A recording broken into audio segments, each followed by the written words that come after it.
the policy. The policy is what stood out to a lot of people. But, right, I said the freezing rents on half of the apartments, free bus service, the free childcare, and the city-run grocery stores. How do you pay for that? Let's go through it. So for the first thing, freezing the rent, that's not something that requires any fiscal output from the city. It's something that's determined by the Rent Guidelines Board, composed of 9 members. The mayor picks each of those members. They determine each year whether rents rise or whether they stay the same. The previous mayoral administration froze the rent 3 times. So this has clear historical precedent. When it comes to city-run grocery... Even Adams. You're saying Adams. No, this is prior. Okay, Adams. He's the current one who has raised it 9% on those same New Yorkers, pushing them out of their homes. City-run grocery stores, I proposed a pilot program of 1 store in each borough. These are 5 stores in total. The total cost of this is $60 million. This is less than half the cost of what the city is already set to spend on a subsidy program for corporate supermarkets that has no guarantee of cheaper prices or collective bargaining agreements or even accepting SNAP. So you're not looking at some like Soviet Union grocery stores on every corner that are going to be run by the government. No, what I'm looking at is how to solve the very clear twin crises of affordability when you go to the grocery store and food deserts, which disproportionately impact black and brown New Yorkers across the 5 boroughs. If this pilot succeeds in guaranteeing cheaper groceries, as I think it will be, then yes, it should scale up. If it doesn't succeed, then no, it shouldn't, because what New Yorkers want are results. And then... Do you like capitalism? No, I have many critiques of capitalism. And I think ultimately the definition for me of why I call myself a democratic socialist is the words of Dr. King decades ago. He said, call it democracy or call it democratic socialism. There must be a better distribution of wealth for all of God's children in this country. And that's what I'm focused on, is dignity and taking on income inequality. Without the tariffs, I mean, they also liked a thing called November 5th, November 6th, and November 7th. That was a very good little period of time. It's called the presidential election. You know, you used to have one-day election. Now you have it go over it. But even if you just took that little period, because it was pretty obvious it was going to be a landslide. And they like that, but they love the tariffs. I had Texas Instruments come in the other day, big company, and he said, we're putting in $60 billion into new plants and new equipment, new everything. Sir, you're going to keep the tariffs, aren't you? Because if I ever took the tariffs off, and we are going to absolutely keep it. And they're worried that somebody that, like this communist from New York, someday gets elected. I can't believe that's happening. That's a terrible thing for our country, by the way. He's a communist. We're going to go to a communistic state. That's so bad for New York. But the rest of the country is revolting against it. Boy. So we got to continue our coverage of the fallout that has happened as a result of the earthquake election that happened out in New York City, where the Democrat voters decided that their nominee should be a socialist, right? And Zohran Mamdani, okay, a super radical far-left socialist that has the business community freaking out. And I mean, they are actually really freaking out about this guy, to the point where there are hundreds of millions of dollars being offered to any candidate that can actually beat this guy, right? That is essentially what is happening. Take a look. New York City seemingly at a crossroads after Tuesday's Democrat primary race. Self-proclaimed Democrat socialist Zohran Mamdani's agenda calls for taxing the wealthy, freezing rents, pouring billions of dollars into public housing and city-run services, including grocery stores. This now becoming a clash of ideologies, capitalism versus socialism. And now major donors are scrambling to back anybody but Mamdani, with Wall Street clearly watching closely, the financial capital of the world. The thing making investors the most nervous is much closer to home. An executive told one of my next guests that Wall Street is clearly less concerned with the war in the Middle East than local politics. Quote, more people are focused on the New York mayor's race. That is the surprising win by Zohran Mamdani, a Democratic socialist, over former Governor Andrew Cuomo. The author of that report, Bill Cohen, is here. He's a former Wall Street banker turned journalist and founding partner of Puck and CNBC senior analyst Ron Insana joining us. Bill, walk us through how business leaders are reacting to this race, because the funny thing is, as much as my sources, yours, are all freaking out, I bet your bottom dollar, scores of them didn't bring their booties back from the Hamptons and even vote. Well, you know, Stephanie, I got to agree with you. I think they both protest too much, as usual. You know, through thick and thin, these Wall Street business executives always figure out a way to make money, and plenty of it. But I have to say, normally I don't get a lot of unity from the people I talk to on Wall Street, especially with the actions of this administration. But in the last few days, I've gotten sort of a unified response on the bombing of Iran, of the nuclear facilities in Iran, and a unified response on their concern about Zohran. So I don't know what that tells you. As I say, I think they're overly sensitive on the New York City mayoral race. I think they're complaining too much. But this might be the moment that gets our friend Bill Ackman into New York City politics, electoral politics, for the first time, Stephanie. You know what? The new mayor, potentially, of New York is going to freeze the rents, and everybody eats for free, so they don't have to worry. Really? Yeah. But how about the rich? No. Do they get shot? No, yes. They get taken away. Are we kulaks? Yes, they get taken away. Lenin We have to go. in 23? We have to leave now. But everybody else, there he is. Mamdani. Maybe he's more moderate winning than we the think. Democratic primary for mayor and potentially a successor of Eric Adams. That said, there's still a general election to come here in New York.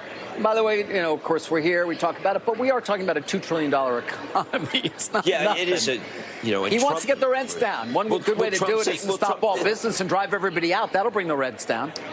That's a very good point. Right? Go to Jersey, where I am. Yeah. All right, I wanted to talk. Gotham. Have you seen what Batman is up against in Gotham and what the guy running for mayor is up against? That's what it reminds me of. They're taking Wall Streeters and make them walk out onto the ice in the East River and then they fall through. Yep. I mean, there is a class warfare that's going. So what's happened here, I think, is the rich type. There's a division within the. Yeah, so you see that, you heard that, okay? Wall Street, they're freaking out. Again, I had a friend who worked at one of the big investment banks and worked in private equity. He called me and told me about how all of his colleagues are freaking out about what happened in New York City. So yeah, this is real. Like, there's real fear amongst the business community in New York City about this socialist. And again, one of the reasons why is because of his cuckoo for Cocoa Puffs tax policy that apparently he has framed as Trump-proofing the state by taxing the rich out of the state. It's almost as if he wants the quote-unquote rich, again, the people who pay most of the taxes in New York to leave, right? That seems to be what he wants, okay? If you listen to him talk about how he's going to raise taxes to pay for his socialist utopia. Take a look. It comes to making buses free and universal childcare. Right. These are things that cost around $700 million and let's say about $5 or $6 billion. Significant amounts of money. Huge amounts of money. But have to be understood in the context of a $113 billion municipal budget, a $252 billion state budget. And we put forward a plan to pay for these and more to start Trump-proofing our city through two major revenue streams. Increasing the top corporate tax rate of New York to match that of New Jersey. That raises $5 billion. And increasing income taxes on the top 1% of New Yorkers who make $1 million or more a year by 2%. Both of these things, after they come to fruition, you're still paying less than you did before Trump. Okay. On the city tax, though, and I know that takes effect with people right now, that top rate of people of 50,000 or more. So if you're going to be adding 2% to people at $1 million, that I just did the math, right? Well, but that's going to be an increase of 51% of what they pay now. I'm not saying cry for them. I'm saying if they leave, you're not going to get that money. And when you increase someone's taxes by 51%, aren't a lot of people going to leave? We're saying we're increasing it by 2% of what it is right now. And ultimately, I'm guided by the facts. The Fiscal Policy Institute did an analysis of the top 1% of New Yorkers and found that they leave the city at 1/4 the rate of other income categories. And when they do leave, they leave to what are called high tax states, New Jersey, California. So what it then comes down to is, why are they leaving? Is it fiscal policy or is it actually quality of life? And I've heard that time and again from wealthier New Yorkers, from all New Yorkers. So it's talk. They're going to go to Florida and all you think is talk. In 2021, when I came to the state assembly, we had the same fight to fund public schools, to raise taxes on billionaires and corporations. We were told millionaires would flee. And we now have more millionaires. Okay, so the New York Times is saying that Mayor Adams is trying to gather business leaders to support him, to say this is going to be bad. And Bill Ackman, billionaire hedge fund manager, of course you know of him, New Yorker, he said he agrees with you that the city's broken, okay, but he has a real problem with your economic policies. He said the ability for New York City to offer services for the poor and needy, let alone the average New Yorker, is entirely dependent on New York City being a business-friendly environment and a place where wealthy residents are willing to spend 183 days, the amount you need to be taxed, and assume the associated tax burden. Unfortunately, both have already started making arrangements for the exits. So you just think that that isn't going to add up. And by the way, that corporate tax rate that you're talking about, that's a big increase. That's matching 7.25% going to 11.5%. And the point of it is that if it works for our regional neighbor, why can't it work for us? And with Bill Ackman, this is someone who put $500,000 into Andrew Cuomo's super PAC, someone to whom clearly money is not an issue. And ultimately, even for him, life would get better. Because what I'm looking to use this money for is to make the quality of life across the city better. I've proposed is that we raise $10 billion to pay for our entire economic agenda and start to Trump-proof our city, because we know he'll use federal funding as leverage over this city. And we will do so in two key ways. The first is to match the state's top corporate tax rate to that of New Jersey. We are at 7.25%. They're at 11.5%. Corporations can pay it over there. They can pay it over here. And the beauty of it is that it doesn't just apply to corporations headquartered in New York City. Because when you say this, people will say, well, they're going to go to Florida. Wherever you are headquartered, as long as you do business in the state of New York, you are taxable for that corporate tax. We're talking about corporations that are making millions of dollars, not in revenue, but in profit. And the second is taxing the top 1% of New Yorkers. We're talking about people who make $1 million a year or more, taxing them just by a flat 2% tax increase. And I know if 50 Cent is listening, he's not going to be happy about this. He tends to not like this tax policy, but I want to be very clear. This is about $20,000 a year. It's a rounding error. And all of these things together, they make every New Yorker's life better, including those who are actually getting taxed. Now, you also want to cut. Yeah, so apparently rapper 50 Cent, he seen that, he heard that, right? And because he seen that, he heard that.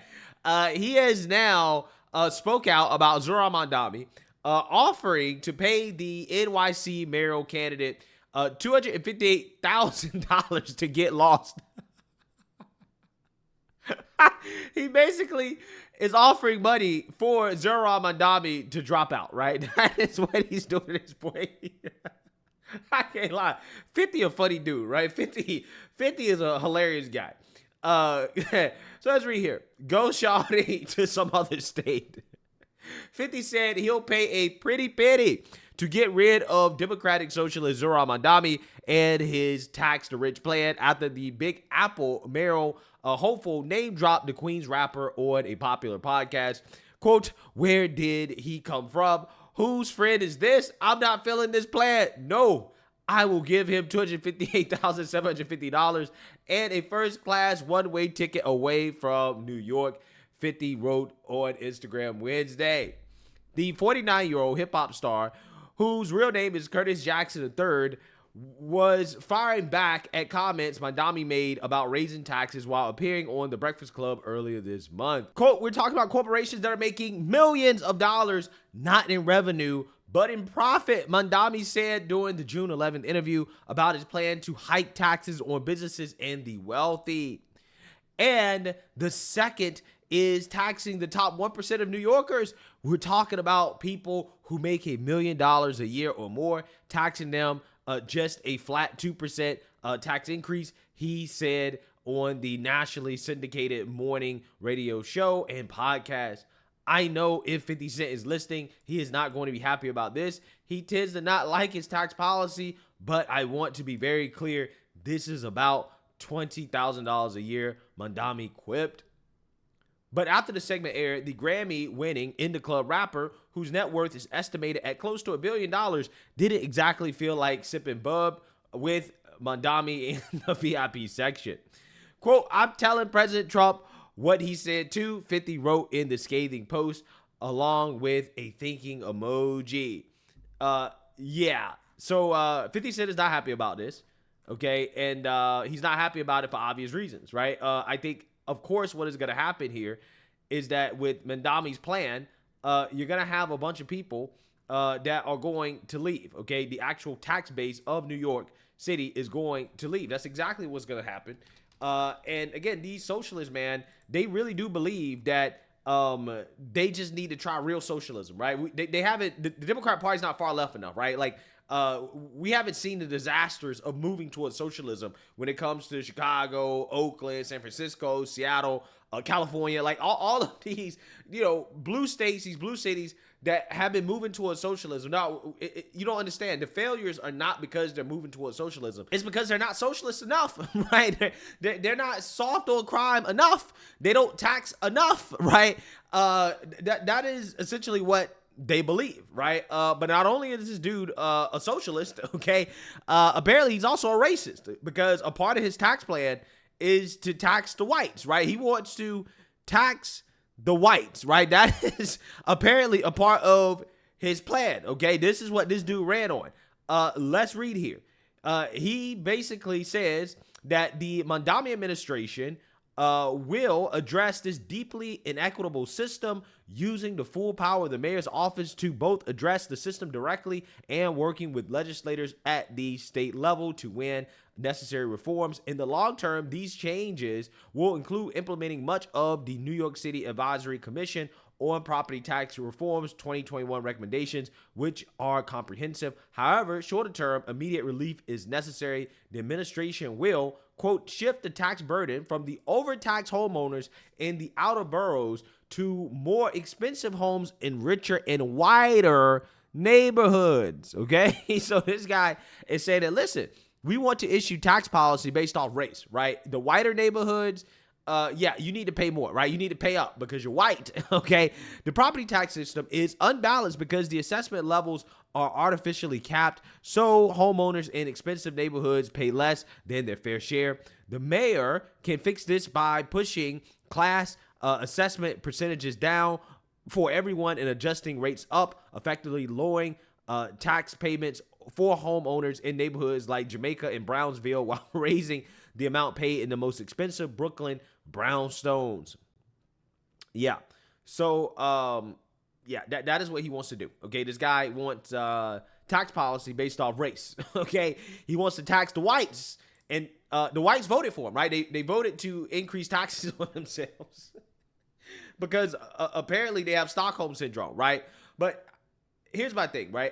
I guess the silver lining in all of this is the fact that this election is now going to basically be about capitalism versus socialism, right? This election is going to be a referendum on the direction that this country is headed in, because Democrats have essentially embraced full mask-off socialism.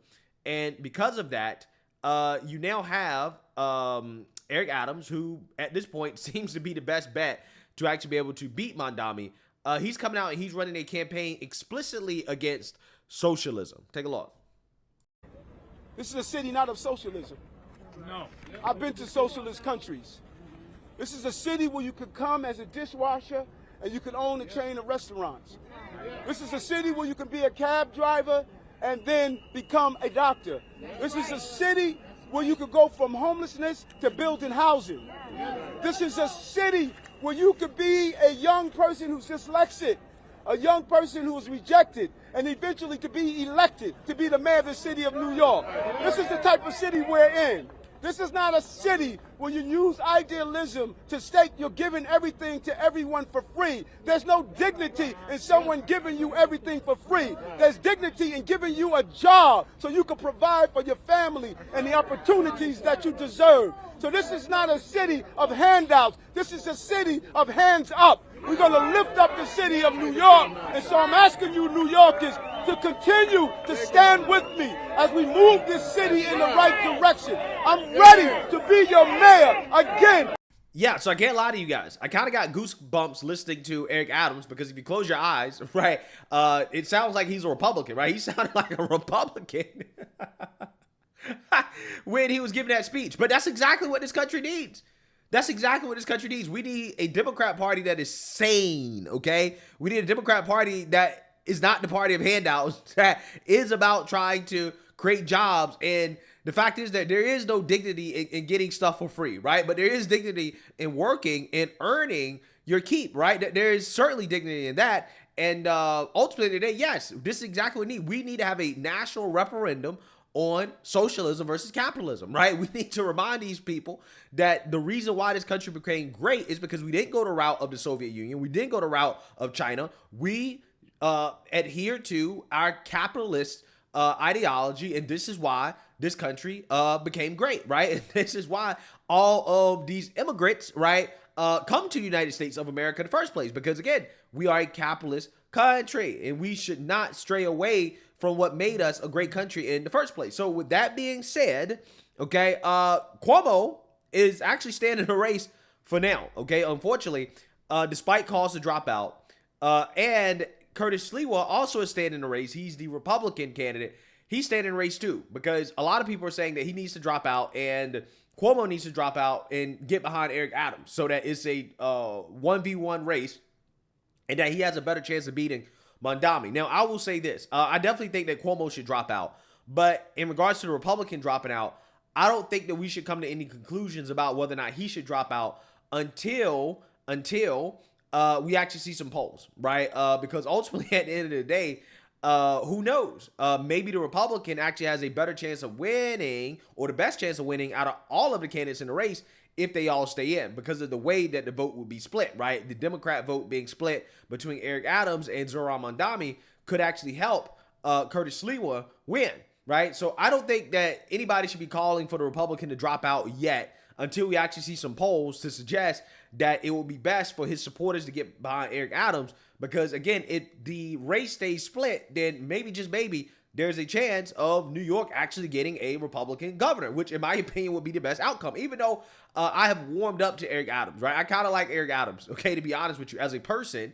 But at the same time, I have not forgotten who Eric Adams was just 4 years ago, right? This dude was very pro-immigration. He was very left, okay, on a lot of issues, and I haven't forgot about that, okay? Even though he's come to his senses, mainly because it was required for him to stay out of jail, and also it was destroying his city. Regardless, again, I would much rather have a Republican win than anybody else, okay? But if the Republican must drop out for Eric Adams to win, then I guess that's okay too. Anything is better than the socialist winning, and the socialist must be defeated. And if the socialist is defeated, then I think personally that will show that even if these lunatics end up beating these Democrats in the primary, they're going to have a hard time winning general elections, which would be great for this country. It would be absolutely amazing, because it would kneecap the Democrat Party and make it a lot easier for Republicans to win in general elections. And it will basically guarantee that Republicans increase their majority, right? And that we maintain control of the country, which is absolutely necessary to keeping this country on track, right? So let me know what you guys think. Make sure you like, comment, and subscribe. Most importantly, share a Black conservative perspective. Peace.